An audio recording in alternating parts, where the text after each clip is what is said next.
All right, let's jump right in. Today, we're breaking down one of the most powerful ideas in recovery, the actual hands-on guide for working with others.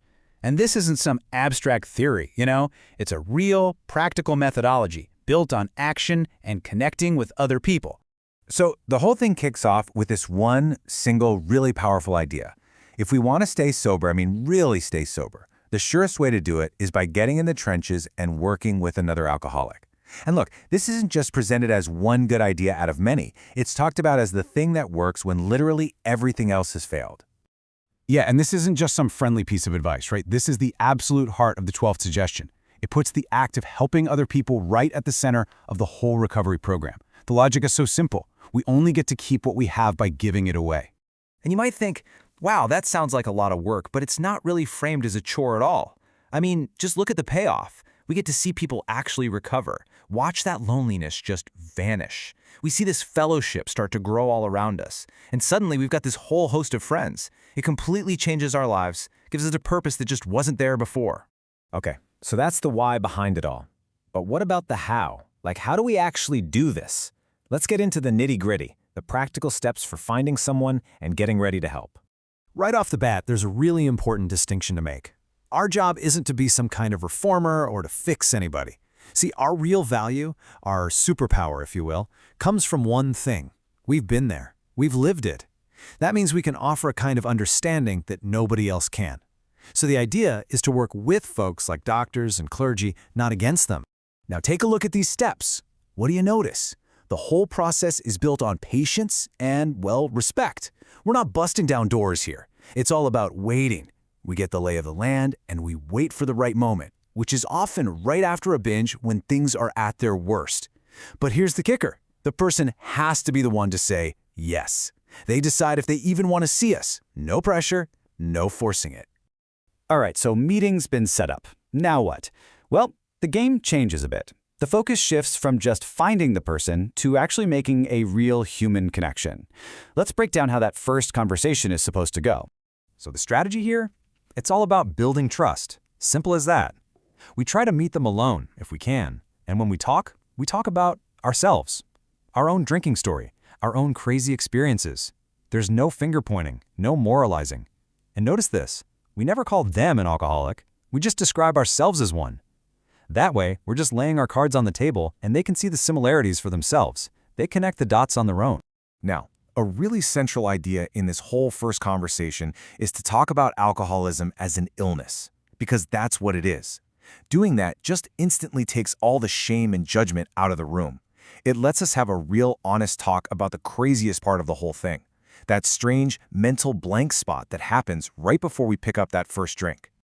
So, once we've laid that groundwork, once they see that we get it, something pretty cool happens. They start to get curious. And that's when the conversation can naturally shift from the problem we both share to, the solution that we found. And the timing here is absolutely everything. We just wait. We don't push the solution on them. We let them ask. But when they do finally ask, so how did you stop? That's our cue. We tell them our story, exactly what happened. And we don't shy away from the spiritual side of things at all. Okay, but what does that spiritual feature mean? Well, the key thing to remember is that it's designed to be super flexible. It's all about meeting people wherever they're at. So if you're talking to someone who's agnostic or atheist, you just use everyday language. You talk about a power greater than themselves and let them decide what that looks like. On the other hand, if you're already religious, you can acknowledge that. But maybe you suggest that their faith needs to be paired with some real unselfish action.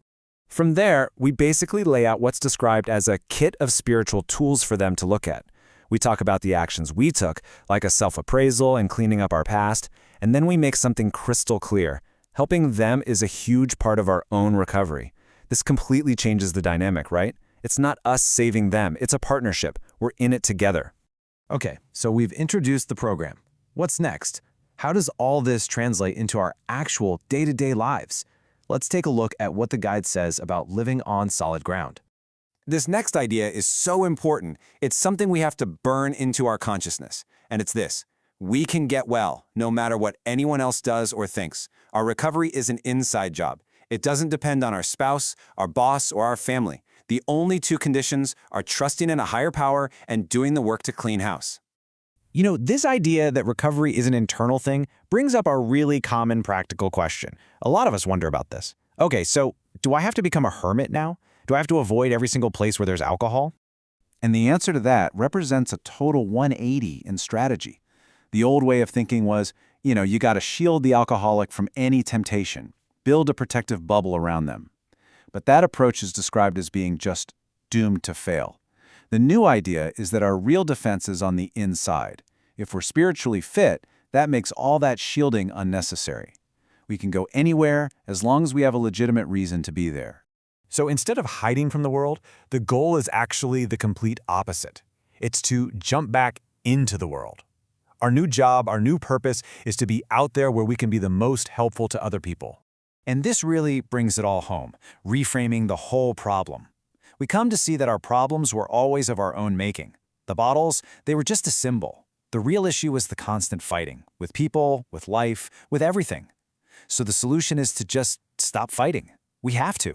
It's not just a nice idea, it's essential for this new way of living.